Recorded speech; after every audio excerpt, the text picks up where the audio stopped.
Hello student, welcome to social studies class once again. Today I shall start a new chapter and it is chapter number 26 and the same is there in your second evaluation syllabus, rural livelihood. Chapter 26,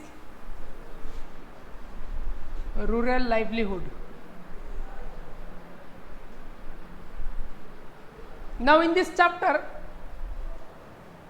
we will know about the various means of livelihood of the people living in the rural areas,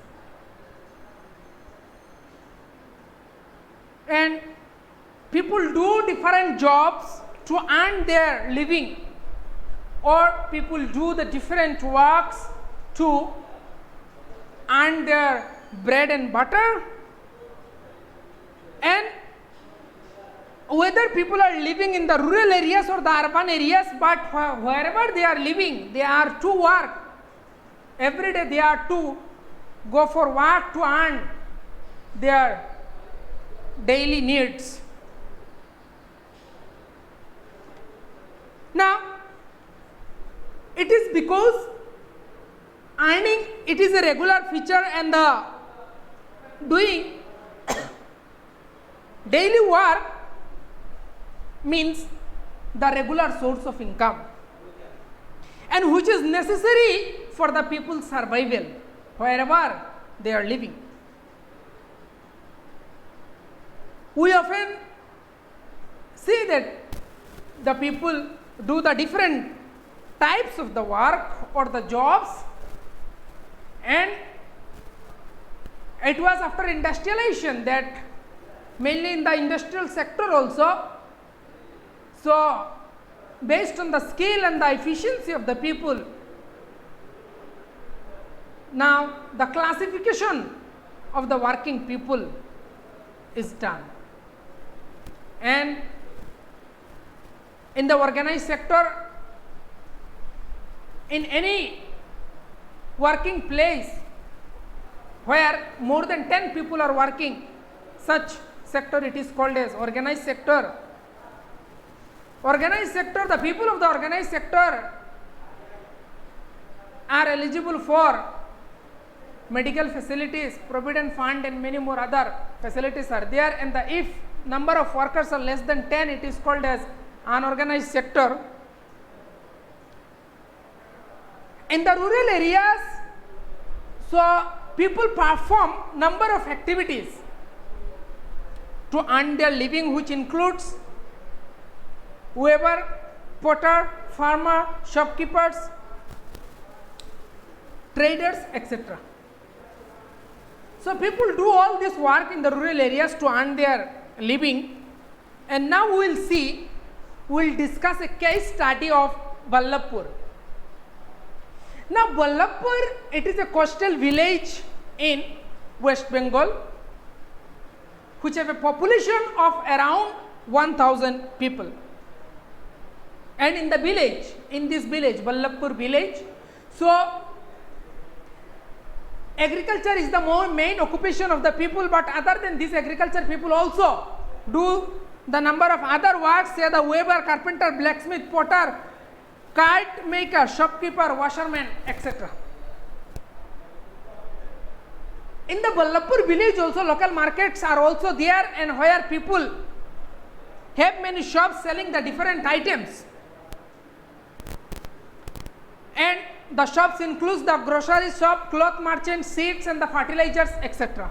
Many more other shops are there, and number of colonies are there, and in a particular colony, particular working group of the people they live. Say example, here we can cite, it is that there is a small colony of the weaver in the village. So this weaver colony, where the people they weave cotton and the jute into cloth and the carpets. So the other colonies are also there, blacksmiths colony, and the village have both the skilled and the unskilled laborer. In the village, milk booth is also there, where the village people they sell their milks, and also some people also do the work of collecting the milk and selling the same to the tea stall, or the where the milk items are produced, say the cheese, ghee, curd and all this. Now, this is all about the story of this Vallabhpur village and the people. The Vallabhpur village people, they do the different work to earn their livelihood or earn their daily needs. Vallabhpur village people also, some of the people also work as fishermen. They sell the catch of the fish in the local market. Though the village it is located in the coastal areas, and because of its location, so people also do the fishing. And whatever the fish they catch, so they sell in the market, in the local market or in the peripheries, town areas or the cities. A few rich people in the village have their own vehicles. Some of the rich people are also there in the village. So, they use their vehicle. The rich people, they use their vehicle for their personal use and sometime for transporting the goods. So, this is all about the Vallabhpur village, and now we will see the farmer and their types.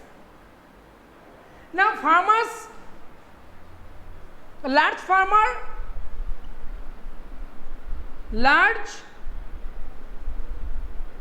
medium and small. These are the three types of the farmer. Now, the farmers who have more than 5 acres of the land, they are called as the large farmer, and generally they live in the big pakka house and they lead a very comfortable life. And mainly the landless farmers. The farmers, those who do not have land, so mainly those farmers, they work in the field of large farmers' land. Now the second category, it is 5+ acres land, those who own, and the medium it is 2 to 5 acres. Clear? Now, the farmers who own land between 2 to 5 acres are called as the medium level farmer, and the farmer primarily, so they grow crop for themselves and they get a very little quantity of the surplus. Now, what is surplus? Now, surplus production it is, suppose say I am a farmer, I need 20 kg rice in a year. So, but I have cultivated and I have produced here 50 kg. So, I need 20 kg and the extra is 30 kg. So, here 30 kg is the surplus production. Clear? So, the medium level farmers, so they get a very little quantity of the surplus. This medium level of the farmers in their farming, it is also called as the subsistence farming. Subsistence farming, why it is called as subsistence? Because, so whatever they need, they produce by themselves. Now, next group of the farmers, it is called as small, it is less than 2 acres. The farmers who have less than 2 acres of the land are called as the small farmer, and those who own less than 2 acres land, for them, so it is very difficult even to meet their own needs. Why? Because they mostly depend on borrowing money, and seeds and fertilizer to cultivate their field. So what they do? They borrow money before cultivation, and with the borrowed money they purchase fertilizer, seeds and other equipments to cultivate their land. So after harvesting the crop and whatever produce comes out, so by selling the same they try to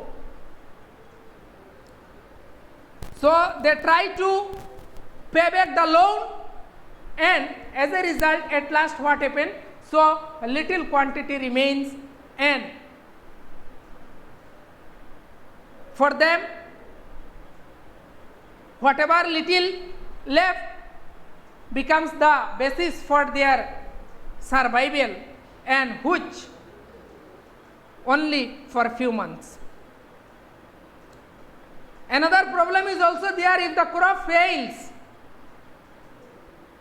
by natural calamities, then they are to suffer. By any means they are to pay back the loan and to also maintain their family. So these are the three different types of the farmer, and other than these also in the rural area unemployment problem is also there, that you will get all this in the higher classes. So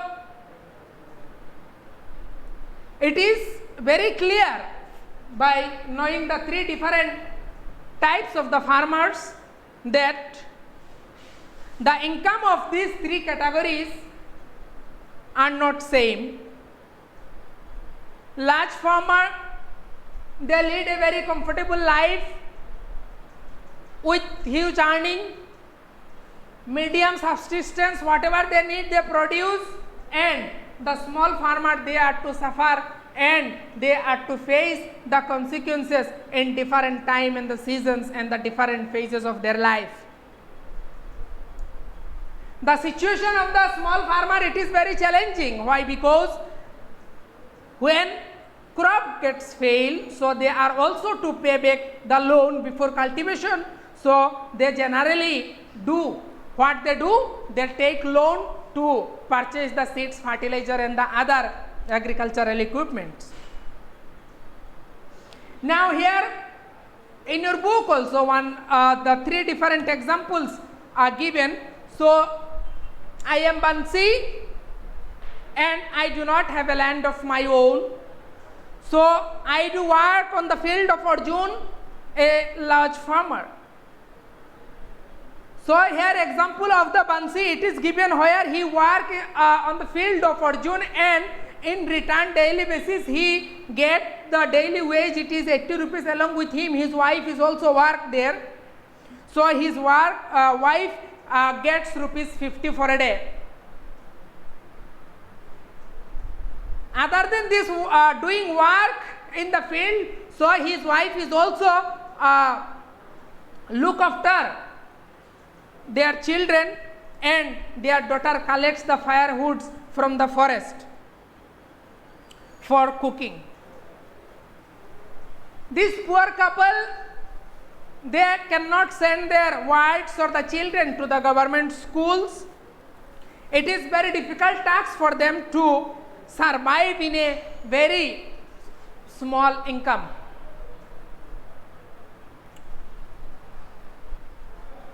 Now this is an example of the farmers, landless farmer, who work in the field of a large farmer. Next, about the Mohan Shaw, who owned 4 hectares of the land where he grow wheat and the paddy. Along with that, so he also grows some vegetables with the help of his family members. Now during the harvesting and the sowing time, so what he do? So sometime he hire tractor and harvester. So it is, or it makes easy the work and gets work done in less period of time. Now, whatever the Mohan he produced, he consumed 60% and the remaining 40% and the remaining 60% surplus what he does, so he sell 40% it is surplus, he sell the same in the market, and 60% he consume, he along with his family member they consume. Now this is example of medium level farmers, and now next it is example here Arun. First Hansis one, it is landless farmers, example of landless farmer, and now last one it is the Arjun, so who have 24 acres of the land in his village. So what he does, he do not cultivate his own land, and instead so he rented his land to other farmers, and some of the farmers they pay handsome amount of the money while some share their produce, and such farming it is called as the sharecropping. So what is sharecropping? Now example here, I am a landless farmer, I do not have land. So what I did, I took land from the landowner, and after cultivation I have divided the produce 50-50. 50% I kept for myself and the 50% I have given to the owner of the land. This is called the sharecropping. So now what Arjun he does, so he give some land to the farmer in return of the money, and they also pay handsome amount or a large amount of the money, and some land what he does, so he give to farmers in lieu of sharing the produce whatever they produce. Now next it is that these are the three different examples of the farmers, how they work and how they earn their livelihood, and mainly challenging tasks for the farmer, those who do not have lands, and they are called as the landless farmer. In the village, many small farmers and the landless farm laborers go nearby town in the cities. It is called as the migration. So during the off season means the season when there is no work in the rural areas, so what the farmers they do, so they move to the town areas or the cities in search of works or the jobs, and as a result, so the temporary migration take place, and large number of people they migrate to the urban areas to earn their bread and butter.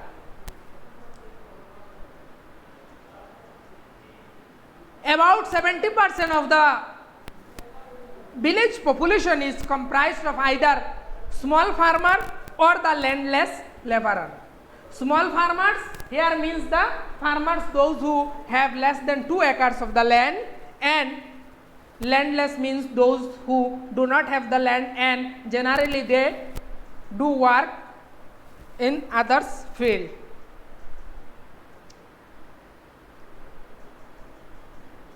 In the rural area, a very few people who own or have large and the medium means very few people they fall in these two categories here, large and the medium. Large +5 and the medium it is in between 2 to 5. So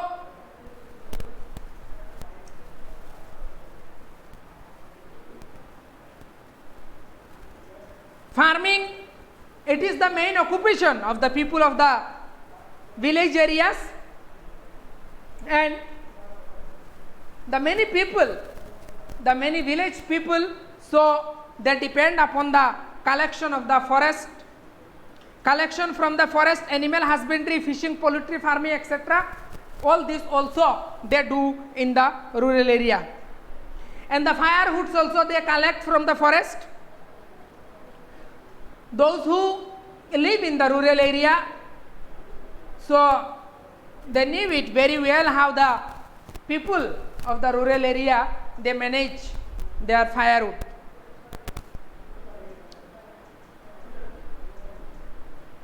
In the village, or in this way in the village, the people undertake different types of the activities to earn their livelihood. Livelihood here means by doing the different types of the work to earn their daily needs. But after thorough discussion of this chapter, it is very clear that so the village people do one work or other to earn their living. Now, the rural people, those who, the villagers, generally they do not depend only one work, so they do the multiple works, different types of the work, so they skill themselves, they make them in such a way that they can do different types of work as per availability and as per season. Sorry. So during the off season, sorry, during the monsoon season or the rainy season, so they keep themselves busy in the agricultural field, and during the off season and before the harvesting period, so they migrate to the town areas in search of work. If they do not work, so it would be very tough for them to maintain their life and to earn their livings. So that is why they do different types of the work to earn their livelihood. So the people, those who work in the urban areas, mainly here I am trying to say you that, or in the rural areas also, those who are government job holders, so their monthly income it is fixed, and they do not face any hurdles or the problems while maintaining or meeting their daily needs. This is all about the discussion of this chapter and the day's discussion. You read this chapter nicely and enjoy this class, and while doing so, if you face any problem, you call me, you have my number, and you call me every night from 8 to 10 p.m. I shall help you, and the notes will be given to you. And this is all about the day's discussion. Thanks to all.